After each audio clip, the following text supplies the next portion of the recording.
Muy bien, pues bienvenidos a todos a nuestra sesión nuevamente de los lunes. El día de hoy, pues agradeciéndoles a todos una gran presencia de anestesio, no es para menos. Hoy tenemos al doctor Carlos Rodríguez Herrera, él es anestesiólogo pediatra y anestesiólogo cardiovascular pediatra.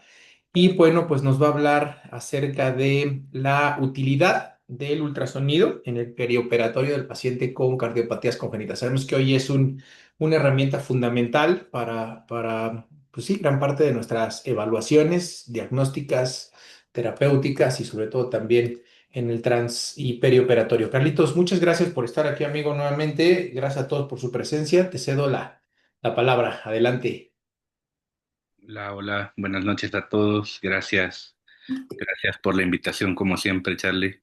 Y bueno, hablar un poco de ultrasonido. Yo sé que aparte pues es de repente en nuestro ámbito dicen que se pone de moda algunas cosas, pues qué bueno que el ultrasonido se sigue poniendo de moda y le seguimos encontrando muchas aplicaciones dentro de nuestro medio. Este, y bueno, eh, voy a hablar del ultrasonido, pero quiero hacer una salvedad muy importante.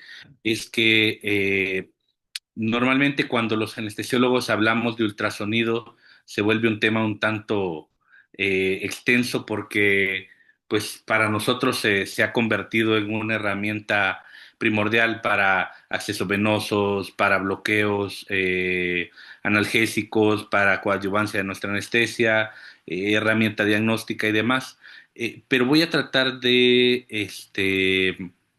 hacer la acotación del ultrasonido y del ecocardiograma en las cardiopatías congénitas desde el punto de vista de un equipo de trabajo, pensando en que el ultrasonido no solo le sirve al anestesiólogo, le puede servir al cirujano, le puede servir al intensivista, ciertamente, eh, y que finalmente el experto en ecocardiografía, pues son nuestros colegas cardiólogos, pero que todas estas modalidades de las que voy a tratar de hablar, y aunque voy a comprimir un poco tres artículos en esta plática, nos van a servir en distintos momentos del perioperatorio.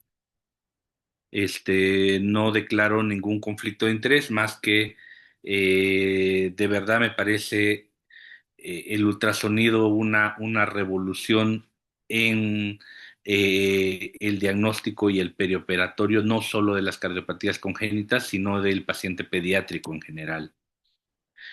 Sus ventajas, es que sigue siendo la técnica menos invasiva, con bajo riesgo, a excepción de algunos puntos importantes como es el ecotransesofágico del paciente neonatal o del paciente lactante pequeño, algunos reportes de caso de rupturas esofágicas o lesiones gástricas, y algún cierto riesgo en el caso del eco pericárdico, de riesgo de infección del sitio quirúrgico menor cuando se toman las precauciones debidas y se utiliza los instrumentos adecuados para el peso de nuestro paciente.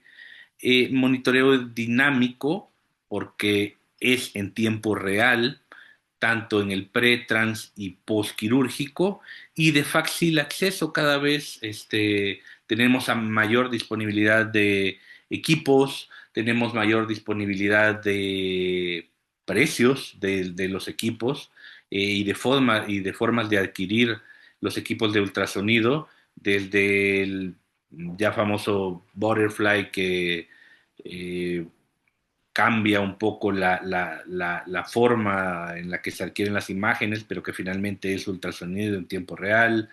Hay, no estoy haciendo pues promoción, pero hay máquinas como las Chison que son extremadamente asequibles para todo el público.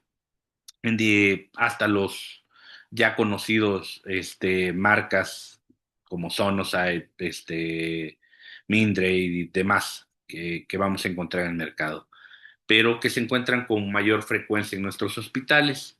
Eh, Dentro de lo que podemos utilizar, el ultrasonido general como técnica de imagen no invasiva para, como les decía, accesos venosos, bloqueos de nervios periféricos, analgésicos, ecocardiografía, que para valorar estructura, función y en algunos casos defectos residuales que pueden haber en el perioperatorio, y con sus modalidades clave en cirugía o en pacientes con cardiopatías congénitas, transtorácico, transesofágico y fetal para diagnóstico prenatal, las cuales debemos de mantener siempre presentes en el abordaje de nuestros pacientes, dependiendo de qué se nos está presentando en cada una de los pacientes que vamos viendo. Como primer artículo traigo que es un artículo del 2022 la Escuela de Medicina y el Hospital de Niños de Colorado, el cual tiene, dicho sea de paso, un equipo de ecocardiografistas muy fuerte, y hablan acerca del diagnóstico y utilidad de el ultrasonido en el punto de cuidado. Este es un término que vamos a escuchar con mucha frecuencia y creo que va a ir tomando todavía más y más peso dentro del perioperatorio de nuestros pacientes, que es el famoso POCUS o Point of Care Ultrasound, que es hacer ultrasonidos enfocados bien sea en la cama del paciente o en el contexto perioperatorio, en el lugar, hacer algunas ventanas rápidas que nos pueden llegar a dar puntos diagnósticos e incluso guiar nuestra terapéutica en pocas imágenes con muy poco tiempo. La gran bandera del POCUS es ir a que cualquiera que esté en el contexto de atención del paciente, en el lugar donde está atendiendo al paciente, ocupe el ultrasonido como una herramienta para poder visualizar y guiar su terapéutica y hacer intervenciones rápidas. Probablemente sin la pericia extrema que puede llegar a tener, por ejemplo, un cardiólogo para hacer medidas de Doppler y demás, sino que hacer una valoración cualitativa o semi-cuantitativa de algunos puntos específicos que pueden llegar a hacer intervenciones importantes en el paciente. Entonces, ¿para qué lo vamos a utilizar? Sobre todo en el paciente con cardiopatía congénita, en el caso de alteraciones cardíacas para identificación de estructuras y funciones alteradas. Vamos a hablar en cada uno de estos sistemas cuáles son o las que considero más importantes que resalta este artículo. Arritmias y función, detección de arritmias, muchas veces en el monitor de quirófano, al no contar con las medidas, digamos, del papel de electrocardiograma, muchas veces no estamos seguros acerca de una arritmia, está en nodal, incluso está en bloqueo AB y no alcanzamos a ver si hay una P o no hay una P. El solo hecho de poder poner el ultrasonido, podemos verificar si el movimiento es sincrónico o no, y evaluación rápidas de tiempo real de el estado pulmonar, el estado de volemia del paciente también puede ser útil utilizando las técnicas de POCUS. He tratado de comprimir y hacer de las imágenes más importantes que nos presentan en este artículo. Y en cuanto a la función cardíaca, finalmente que es una de las más o de las primeras que se hablan dentro de los artículos de POCUS, vamos a hablar acerca de la valoración cualitativa para realizar una correlación la bulimia del paciente y la función. Podemos observar, eh, el artículo habla de que incluso la correlación puede ser tan alta con una especificidad del 85% y una sensibilidad hasta el 95% en prestadores de servicios, bien se le llame anestesiólogos o intensivistas, que es lo que se evalúa en este artículo, para la detección de disfunciones ventriculares izquierdas, sin ponerle valores de fracción de eyección. Al haber visto más de 50 eh, corazones a través de ultrasonido, se puede tipificar la disfunción ventricular izquierda en leve, moderada o severa. Y de esta manera, entrenar el ojo a hacer un ojo de buen cubero, pero desde el punto de vista ultrasonido, para detectar la disfunción y ver también las alteraciones en la movilidad, sobre todo del ventrículo izquierdo. Ventrículo derecho, de repente se queda un poco más reservado a personal de la salud tipo cardiólogos que están más acostumbrados a ver la morfología distinta del ventrículo derecho, pero sí puede llegar a servir en el contexto de la cirugía del paciente con tetralogía de Fallot para valorar la adecuada movilidad del ventrículo derecho, la interacción del septum interventricular, y poder discernir si hay disfunción ventricular derecha o no en el contexto perioperatorio. También prácticamente desde el 2010, 2012, se hacen recomendaciones de que sin Pues sí, eh, es como sale del hospital. dejar de lado las compresiones en el contexto de un paro cardíaco, se pueden detectar causas reversibles, como es el caso de tamponada cardíaca, neumotórax, atención, y cuáles son las imágenes que van a ver. En la parte superior izquierda estamos viendo un corazón, desde una vista para external izquierda. Podemos ver el espacio donde dice PE, las letras PE. Pueden ver un derrame pericárdico, que en este caso era una tamponada cardíaca, y el derrame pericárdico con poco entrenamiento, prácticamente en el caso de cómo lo relata este estudio, y se los puedo decir de manera personal, es bastante sencillo eh, como parte del equipo cardíaco detectar un derrame pericárdico y buscar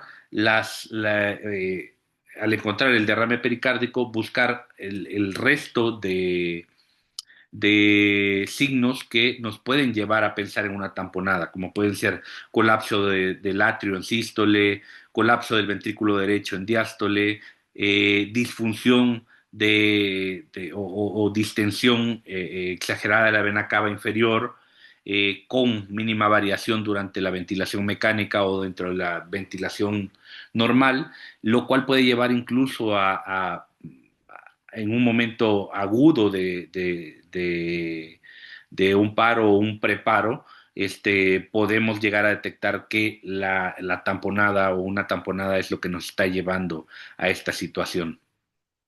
En la parte inferior, siempre del lado izquierdo, podemos observar la distensión de la vena cava inferior en su llegada al atrio derecho, y cómo esta distensión puede llegar a medirse con el ultrasonido en una medida simple. Más adelante vamos a analizar otro artículo que habla un poco más de ciertos protocolos que nos sirven para evaluar volemia y distensibilidad de tanto vena cava inferior como otras venas, como puede ser la vena porta o la vena renal.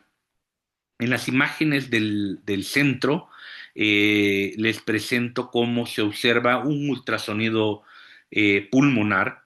El ultrasonido pulmonar normalmente en el caso de los pacientes pediátricos de la población pediátrica se hace con la misma sonda de ultrasonido que utilizamos para los accesos vasculares, que es la sonda lineal. eh, y solo se coloca entre los espacios intercostales, y la imagen que vamos a ver es la que observamos en la parte superior, donde observamos unas líneas o unos defectos hipoecoicos, o sea, un poquito más oscuros. Las líneas negras que vemos que salen son la sombra acústica que producen las costillas, y estas líneas hipoecoicas horizontales que vemos son las correspondientes a el parénquima pulmonar normal y a la pleura, que se observa un poco más ecorrefringente o hiperecoico. Esto, si lo pasamos a un modo M, que es nada más picarle el botón del modo M literalmente, vamos a ver la imagen la imagen inferior, que es un signo que se conoce en el POCUS como signo de la playa, o signo de la orilla de la playa, porque asemeja las olas de la playa, y esto es un pulmón normal. En el caso de tener un neumotórax, en el caso de tener atelectasias, tener sobrecarga hídrica a nivel pulmonar, vamos a ver alteraciones, lo cual están viendo en las imágenes del lado derecho. En el lado derecho ven una hepatización pulmonar, donde ven que deja de observarse las líneas A, y en la imagen inferior van a ver unas líneas que son patológicas, que se conocen como líneas B, que son estas líneas hiperecoicas o blancas que están señalando las flechitas. Y eso nos habla de aumento o de la hiperecoicidad del pulmón, y por lo tanto están relacionadas en su mayoría con edema pulmonar. Otra de las cosas que podemos llegar a observar en las imágenes en tiempo real es cómo la pleura se desliza entre las costillas, pues, bajo las costillas, y en el caso de neumotórax, pues se deja de ver este movimiento por el desplazamiento real del aire. También podemos evaluar el movimiento de las cúpulas diafragmáticas para poder evaluar parálisis de las mismas, posterior, por ejemplo, a reparaciones del arco aórtico y demás. Cirugías que ya conocemos que puede haber lesión del nervio frénico.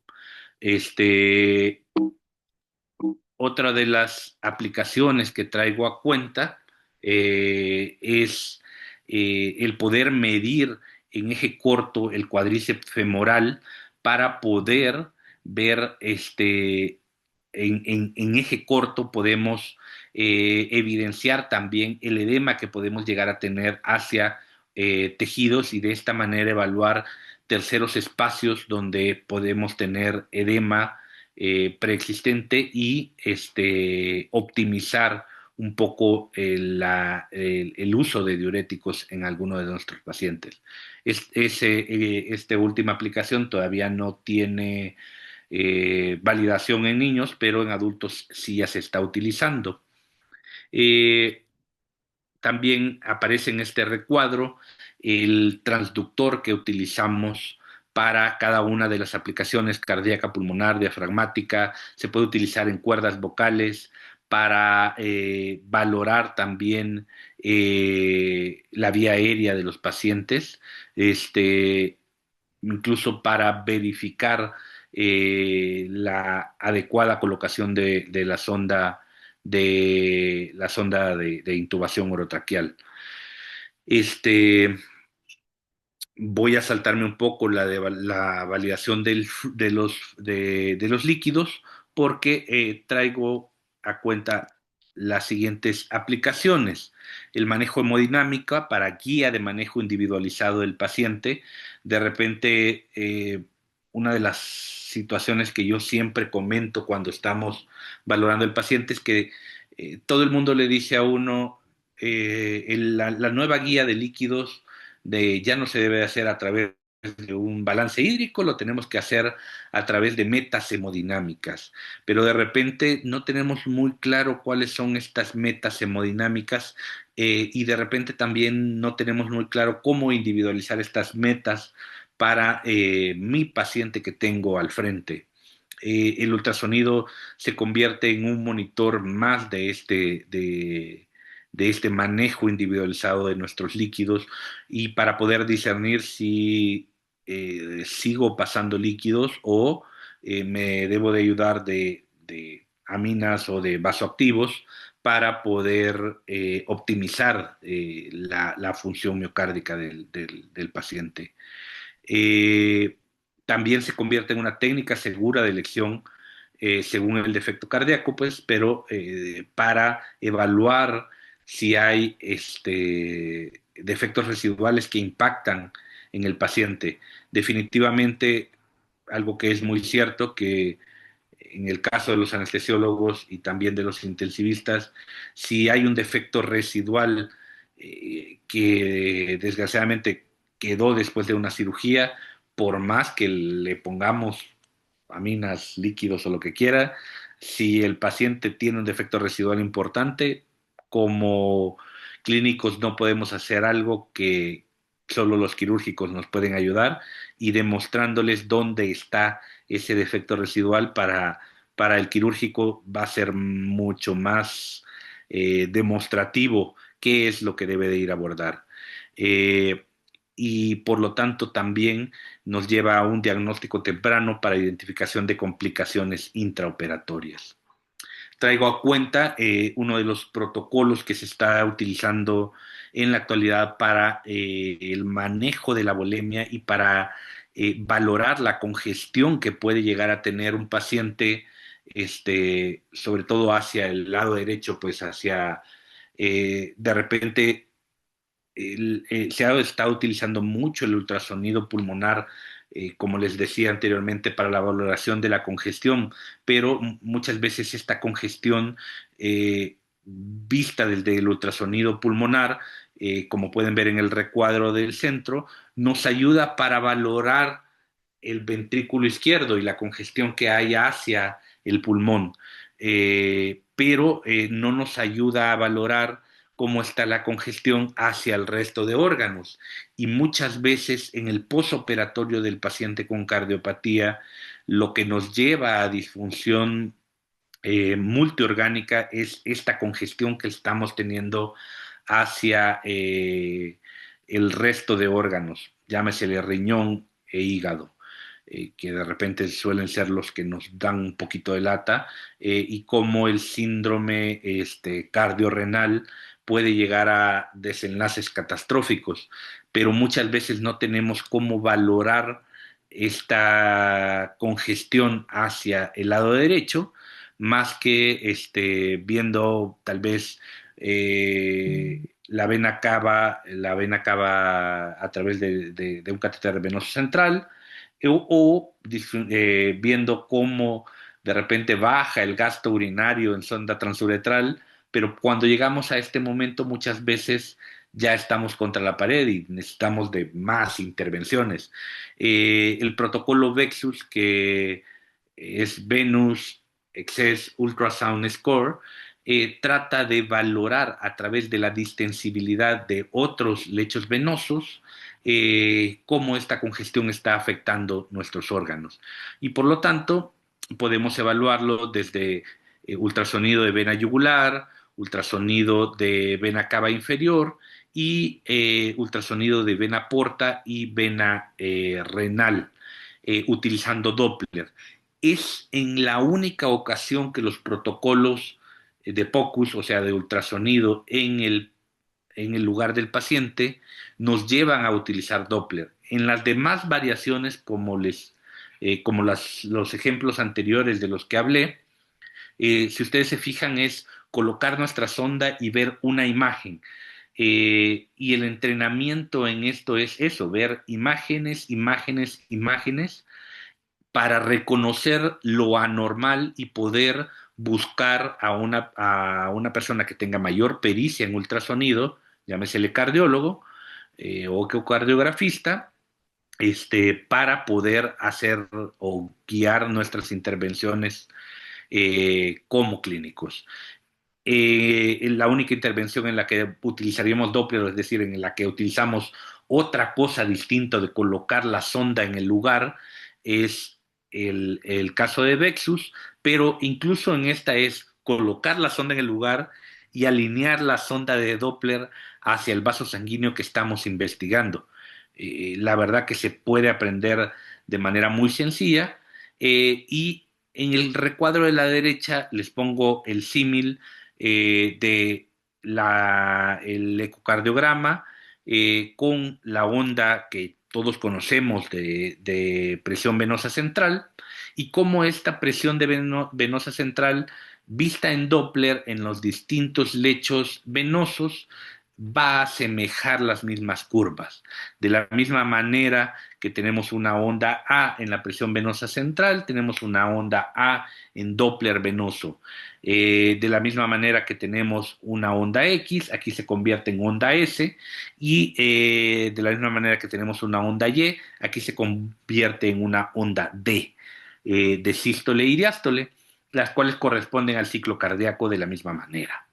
Y como estas, de la misma manera que se altera la presión venosa central, se alteran en ciertas patologías las ondas venosas, a excepción de una que es la de la vena porta. La de la vena porta, como no está directamente conectado el sistema porta hacia el resto del sistema venoso, las alteraciones miocárdicas no nos van a llevar a unas alteraciones tan marcadas como es en el caso de la vena hepática. Eh, Misma vena hepática que hablábamos, o vena cava inferior, eh, pues sucede lo mismo con las imágenes anteriores en el POCUS. Aquí lo único es que las estamos trasladando a onda Doppler. Y de esta manera también podemos ver la regurgitación tricuspidia, cómo se va alterando según el grado de hipertensión pulmonar, y cómo en hipertensión pulmonar crónica esta onda va cambiando en el tiempo. Y por lo tanto, en cualquier paciente podemos tomar una basal y a partir de esa basal ir verificando la variación en el perioperatorio de nuestro paciente. Cómo se ven estas imágenes, y es precisamente lo que les estaba mencionando, la onda Doppler se va a ver prácticamente igual a como veríamos una onda de presión venosa central, y por lo tanto lo único que va a cambiar es la distensibilidad del vaso sanguíneo, y a mayor presión pues menor distensibilidad de este vaso, porque la pared del vaso va a estar cada vez más distendida por el volumen retrógrado que va a llegar desde el lado derecho. Finalmente, en el protocolo Vexus, lo que vamos a hacer es medir este grado de distensibilidad y la velocidad del flujo a través del vaso sanguíneo. Olvidaba decir la fórmula que utilizamos. De esta manera podemos integrar, independientemente del calibre del vaso, utilizando la velocidad del flujo. No importa si es un neonato o si es un paciente adulto, podemos medir en un porcentaje la velocidad máxima, la velocidad mínima del flujo en cada una de estas ondas. Generalmente lo hacemos en la onda S, la diferencia entre la onda S y la onda D. Ahí hacemos velocidad máxima menos velocidad mínima entre la velocidad máxima, y esto lo multiplicamos por 100 para obtener un porcentaje. Este porcentaje, cuando es menos del 30% de alteración en la velocidad mínima versus la velocidad máxima, eh, obtenemos, o sea, cuando nuestra fracción de pulsatilidad es menor al 30%, se considera normal, entre 30 a 50% se considera una alteración moderada y más del 50% una alteración severa. De esta manera, ocupándolo en nuestro score de Vexus, podemos evaluar en la vena cava inferior el grado el grado de congestión que vamos a tener, ya sea grado cero, cuando la vena cava está menor al 30% de la fracción de pulsatilidad, no está pletórica, grado uno cuando hay plétora sin alterar el Doppler, es decir, se mantiene todavía menor al 30%, del 30 al 50 está en grado 2 más la plétora de la vena cava inferior, y cuando hay congestión moderada y cuando hay severa es esta pulsatilidad mayor al 50%. Este índice de pulsatilidad se ha encontrado mayor sensibilidad cuando lo llevamos a la vena porta. ¿Por qué? Porque la vena porta no se altera tan fácilmente porque es un sistema independiente prácticamente del resto del sistema venoso. En el caso de detección de obstrucciones residuales, mucho de lo que se está utilizando en centros de otros países es que el anestesiólogo que está dentro de la cirugía toma las imágenes y se está comunicando de manera virtual, pero simultánea, con un ecocardiografista que está probablemente en otro lugar, y de esta manera puede haber una comunicación tanto de audio como visual para poder valorar los defectos residuales, modificar de esta manera también el plan anestésico o el plan quirúrgico, detectar disfunciones posterior a la salida de circulación extracorpórea,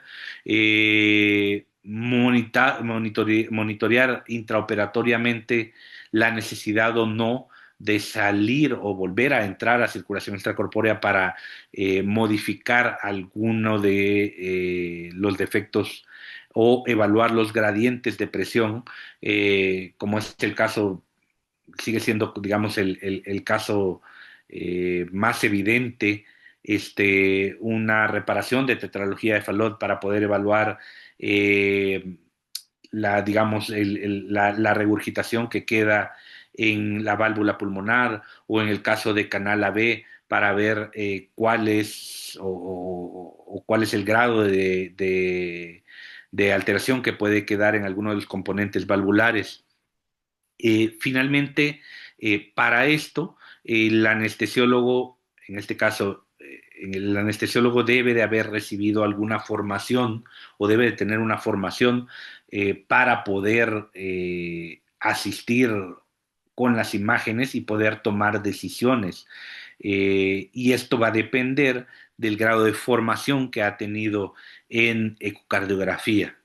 ¿Cuáles son cuáles son finalmente para tomar estas conclusiones y decir que el especialista en cardiopatías congénitas, llámese el anestesiólogo, llámese el intensivista, o incluso el cirujano, puede llegar a tomar un diagnóstico y una decisión y se vuelve competente para tomar dichas decisiones.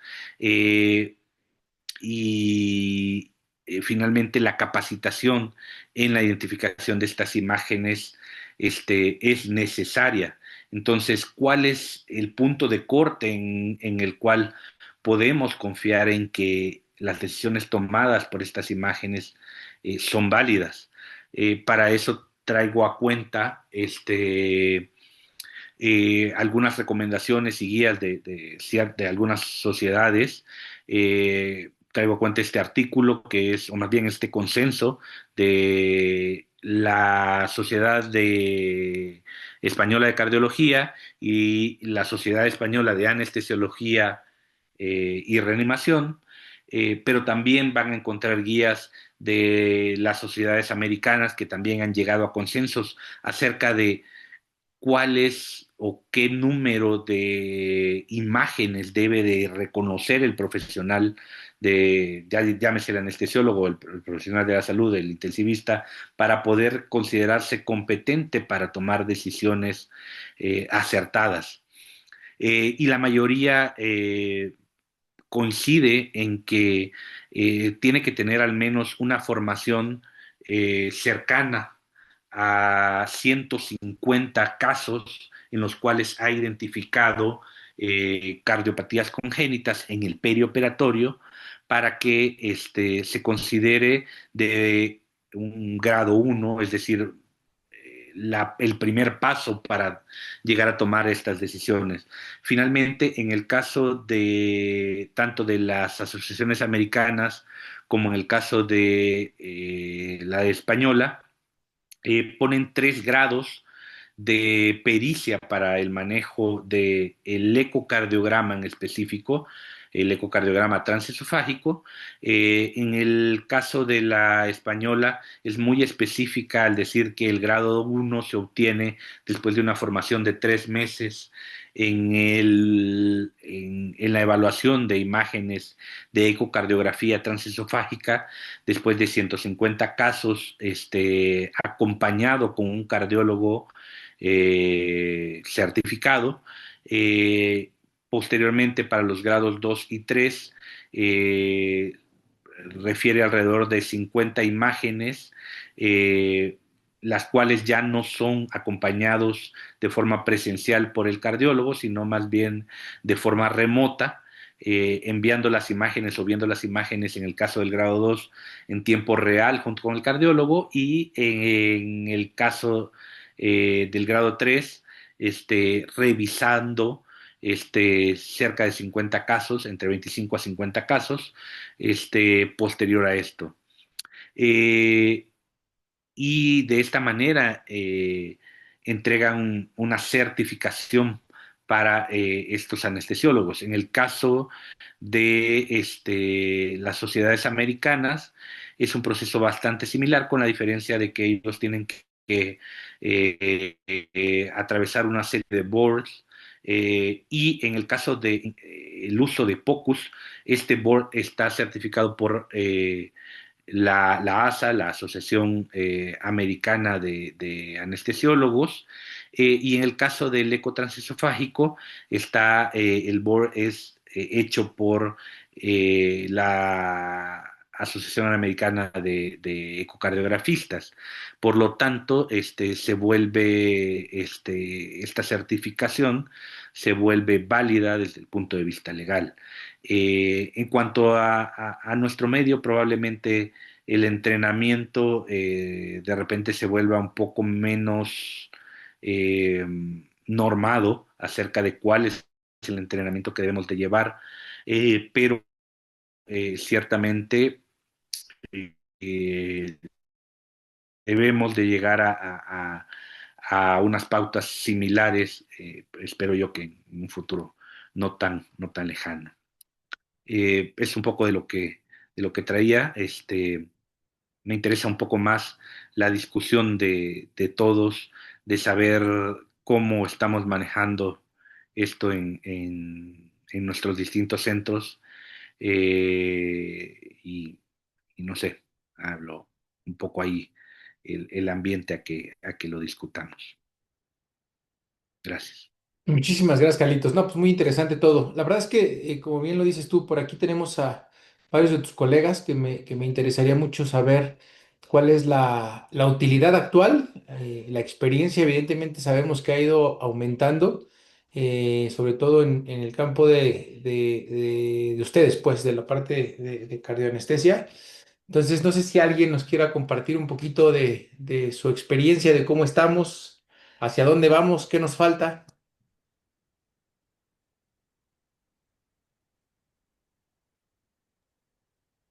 Hola Charlie, ¿cómo estás? Hola Rosenberg. ¿Qué onda, Ross? Hola, ¿Cómo Rosendo. estás? Gusto Hola, escucharte. los dos Charlies. Oye, pues el comentario yo creo que es muy puntual, ¿no? Nos falta certificarnos.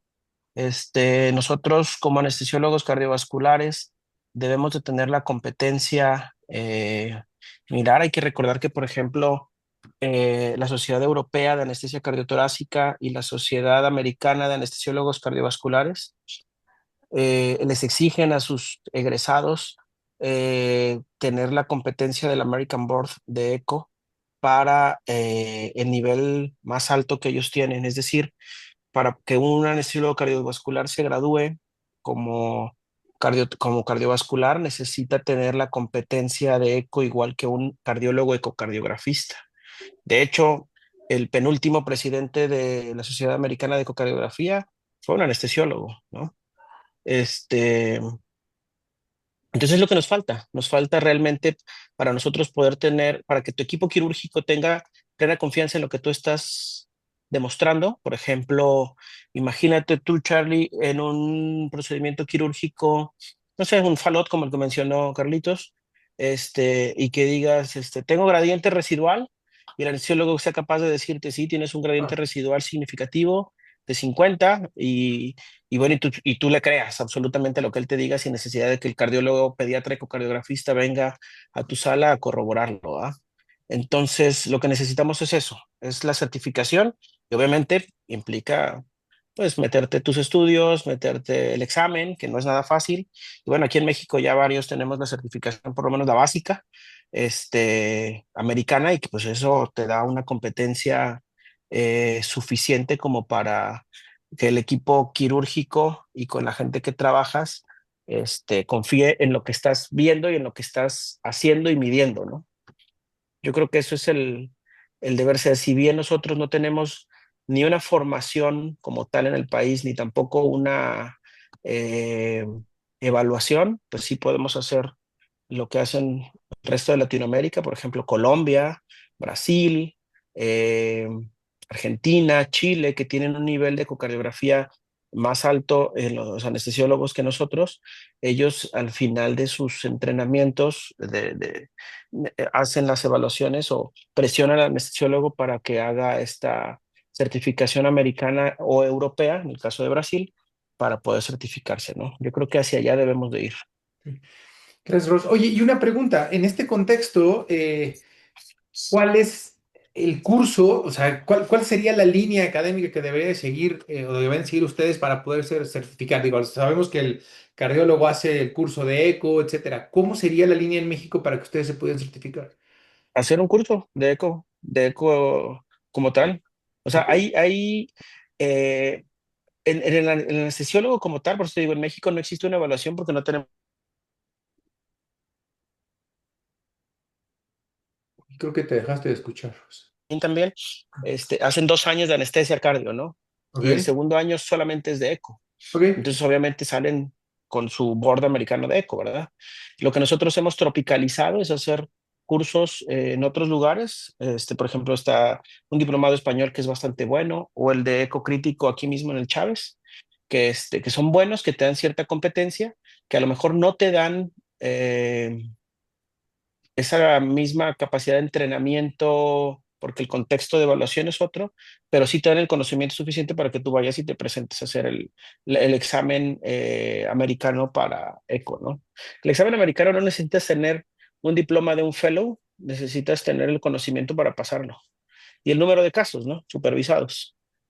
Ok, buenísimo. Yo creo un poco, Charlie, también, ampliando un poco lo que menciona Rosenberg, es que precisamente eso, o sea, falta como hacer el camino para volverlo un poco normado, que los cursos de ecocardiografía, aquí en México al menos, desde el punto de vista, digamos, educativo, Ujú. la mayoría de cursos son esos, diplomados, que son independientes, pero probablemente es abrir el camino a los cursos de eco normados por una institución educativa, porque por el momento esos cursos están reservados para cardiólogos.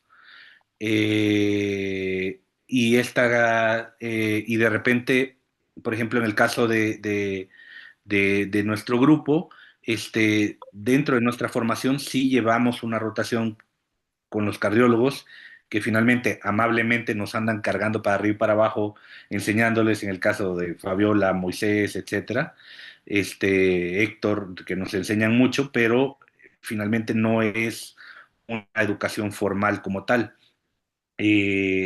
Mismo sea de paso que esta línea de educación debe de ser ampliada también para nuestros compañeros en intensivos, que finalmente también de repente evaluar la disfunción en la terapia intensiva se vuelve un dolor de cabeza si no, si solo está viendo el monitor. Y esto es una herramienta mucho más precisa. Claro. Sí, va más allá de, ¿no? Pero a ver, viene el comentario de la doctora Dania Escamilla. Adelante. Hola, buenas noches. Muchas gracias y felicidades por la plática. Mi comentario va más encaminado, estoy de acuerdo con lo que están mencionando. Sin embargo, muchos de los que estamos aquí, anestesiólogos, que estamos en contacto con las cardiopatías congénitas, tanto pediátricas como de adulto, ninguno de nosotros tuvo formación formal en la residencia, ¿no? Esa es una. Dependiendo del hospital en donde estemos, hay o no máquina de ecocardiografía disponible para un entrenamiento formal. Es por eso que esa es una de las grandes limitaciones para unificar la enseñanza, unificar criterios para que sean válidas todo lo que hemos estudiado por nuestra cuenta. Esas certificaciones sí las veo difíciles porque las podemos hacer en el extranjero, pero no son válidas aquí en México. Y otra cosa, que siempre es más, sobre todo en cardiopatías congénitas, el trabajo del cirujano, si nosotros podemos tener un criterio bastante muy cercano, más bien a llegar a un diagnóstico. Sin embargo, el cardiólogo, ecocardiografista y pediatra sí es como no hay otra autoridad en el quirófano. En Estados Unidos a lo mejor sí, por esta certificación, este board, este estar haciendo y es mucho más confiable, pero aquí en México sí creo que la decisión siempre debe ser del cardiólogo, ecocardiografista, pediatra. Esa es una. Y la otra es que la aplicación en cardiopatías congénitas es súper importante y como bien lo dicen, hay que estarlo haciendo.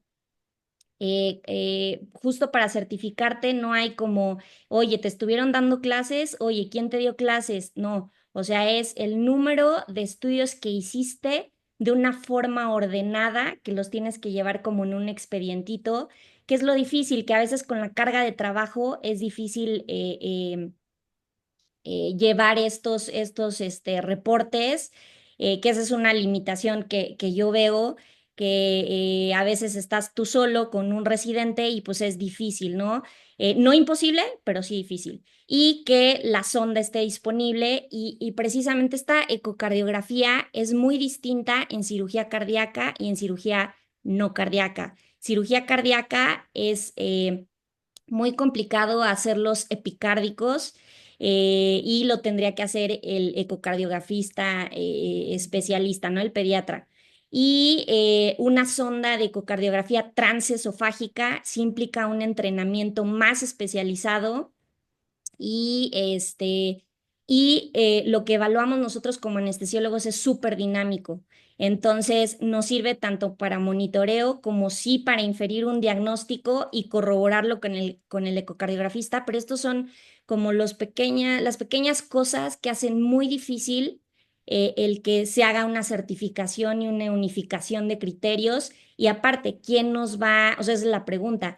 ¿Quién nos va a certificar a nosotros o quién está de los anestesiólogos ya competentes y certificados, como reunirnos para hacer esa certificación y evaluar qué, en qué hospital, ¿no? O sea, yo siento que sí, eso es lo difícil, pero como estando como anestesiólogos cardiovasculares, pediatras hospital, escuela, es nuestra obligación, que no tenemos la sonda o sí la tenemos y estarlo haciendo con los residentes para que cuando lo tengan, cuando menos sepan diagnosticar algo que te va a inestabilizar al paciente o que te está inestabilizando el paciente, hacer un diagnóstico y dar un tratamiento, que eso es como lo más cercano que podemos hacer con el ultrasonido, ¿no? Nada más. Muchas gracias, Dani. Creo que, digo, a mí solamente quisiera comentar, la semana pasada tuvimos ahí un caso en el que entramos y creo que el tema de cada vez tener más puntos claros, ¿no? Desde el despinzamiento, desde cómo se está llenando, desde cómo va la evolución antes de sacarlo de bomba, etcétera.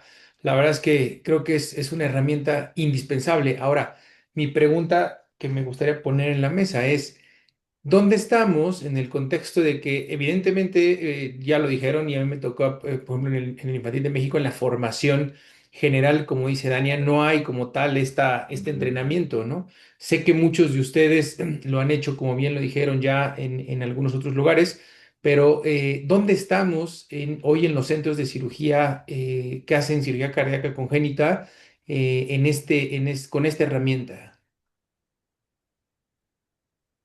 ¿Qué piensas, Carlitos? ¿Cómo estamos? Creo que estamos, o sea, como mencionaba Dania, depende del lugar de donde estés, así vas a contar la historia de cómo va, ¿no? Eh, Se pueden hacer muchas cosas cuando el recurso está.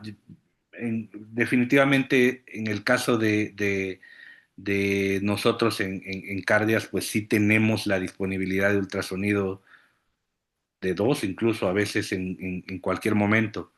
Este, pero definitivamente la limitante de no contar con la certificación en el país, y la facilidad de que tenemos un cardiólogo siempre a la salida de bomba hace que, si bien lo hacemos constantemente, finalmente el gol estándar es que llegue el cardiólogo y tome desde la interpretación y tome digamos, del diagnóstico y tomen la decisión con su diagnóstico, y va a seguir siendo el gol estándar. Finalmente, no estamos reemplazando el lugar del cardiólogo pediatra en este diagnóstico.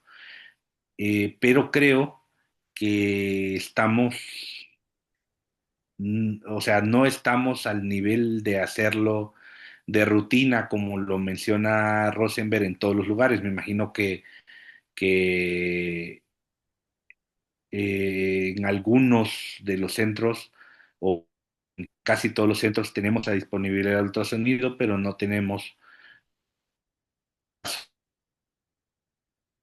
Pero creo que sí es un buen inicio el que en varios tengamos la disponibilidad. Yo creo que casi todos los que nos dedicamos a esto hemos tenido el interés de formarnos, de hacer cursos y demás, y creo que eso ya es por lo menos una semilla de comienzo. Buenísimo. De acuerdo, muy bien. Pues no sé si tengamos más comentarios, preguntas.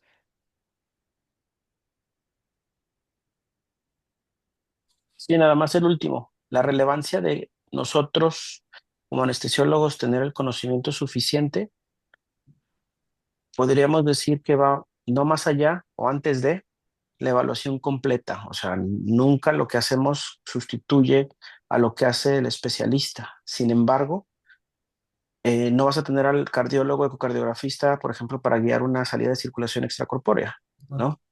Para vigilar una deaireación de una cámara izquierda, ¿no? Para vigilar la respuesta a volumen del ventrículo derecho ante una carga. O, por ejemplo, ante la decisión de si poner un inotrópico o no en cierto momento. Lo que hacemos de rutina en toda la cirugía cardíaca cuando tenemos el eco transesofágico es un POCUS, nada más que más fresa, con eco transesofágico, ¿ah? Tienes la sonda puesta y entonces tú tienes una sospecha diagnóstica y la vas a confirmar o a descartar con el eco transesofágico, ¿no? Que ahí está puesto y simplemente vas a confirmar o descartar, ¿no? Entonces, esto es en lo que nosotros sí o sí debemos ser lo suficientemente competentes como para usarlo en todas las cirugías, ¿no?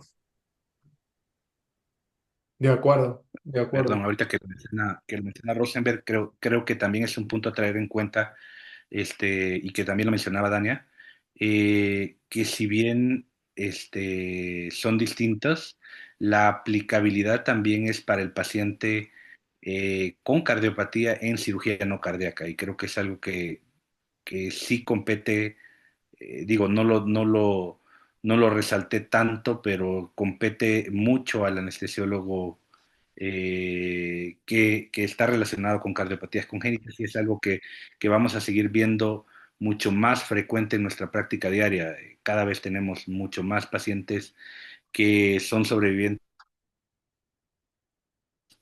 complejas y que se presentan a nuestros quirófanos con más y más frecuencia.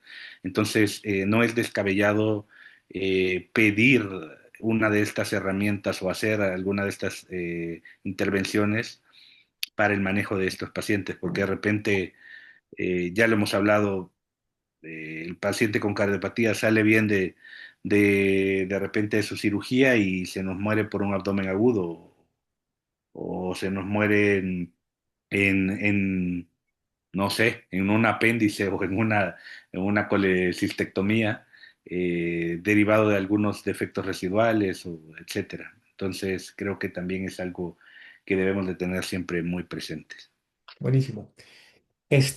Rafael Lima, adelante, por favor. Hola, ¿qué tal? Mucho gusto. A ver si no se escucha un poco feo porque tengo mala señal. Eh, Totalmente. Ojalá fuera una herramienta que pudiéramos utilizar muy frecuentemente. Hay hospitales eh, desafortunadamente, conforme he tenido la posibilidad de utilizarlo, em, creo que hay dos corrientes aquí. Para nosotros como anestesiólogos cardiovasculares, creo que nos es muy útil para un monitoreo hemodinámico y para una identificación de defectos residuales o de alguna alteración residual después de la cirugía. Eh, pero hasta ahí es en donde entraría el papel del ecocardiografista, ya sea de adultos o de congénitos, dado que en la mayoría o en muchos pacientes, una vez que detectemos un defecto residual o algo, es muy poco probable que el paciente crítico pueda reoperarse en ese mismo, ya que si